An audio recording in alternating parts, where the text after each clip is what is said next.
In a world on fire, it's easy to feel like you need to do everything all at once just to make a dent in the chaos. Protest, call your representatives, donate, organize, educate, vote, share, resist, and repeat. But if you're running on fumes, low on time, short on cash, or navigating the choppy waters of your own mental health, it's not only okay to scale your activism to your capacity, it's essential. Because burnout helps no one. Not you, not your community, and not the cause. The truth is, political action doesn't have to be loud, expensive, or all-consuming to matter. Even the quietest acts of resistance add up when done consistently and intentionally. So here's how you can stay engaged and intact even when your tank is low.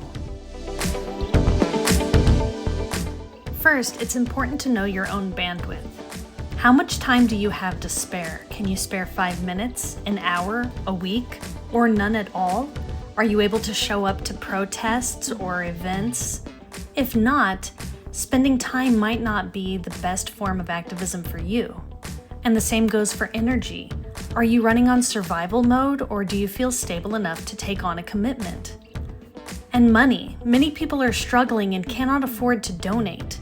If you can, think of a good cause that could use the extra help. And of course, there's mental health. Are you dealing with depression, anxiety, trauma, or burnout? Be honest about what you can realistically manage before jumping into any causes. And remember, you're not weak or selfish for needing to protect your peace. You're human. The key is to find forms of action that don't leave you depleted. There has to be a balance between activism and happiness. So here are some of the things you can do if you have a low bandwidth. There are plenty of small actions that can make a big difference, such as calling or emailing your representatives. You can share vetted information and mutual aid requests on social media. Update your voter registration and make sure your friends can do the same. Or if you have money to spare, set up recurring donations to grassroots organizations. If you have the energy, consider hosting a resource board at work with flyers about local aid or voting information. Wear your values as buttons or shirts or stickers to spark conversation and signal solidarity. Support worker strikes by not crossing the picket lines. These actions may seem small, but they can make a big difference.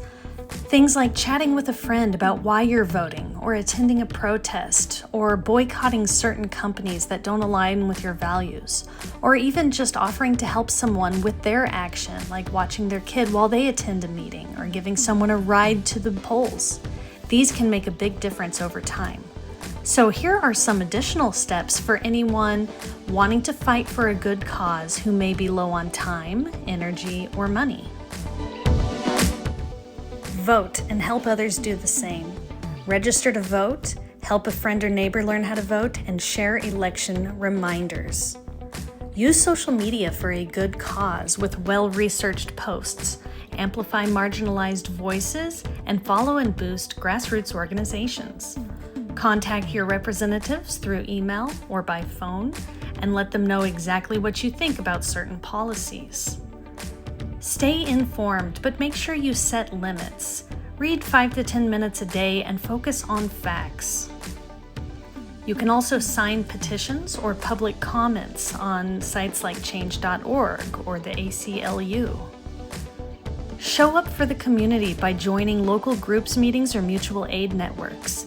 Ask if you can help remotely, or just help an elderly neighbor or some small action. Speak up in your daily life. Correct people who make racist, sexist, or classist comments. Normalize talking about local issues. And wear your values so that people know where you stand on many of these important issues. You can support local organizers by leaving positive reviews for grassroots organizations or boosting the engagement on social media. And finally, you can rest as resistance by protecting your mental health and modeling sustainable activism and being present in your community. These actions may seem small, but they can have a big impact.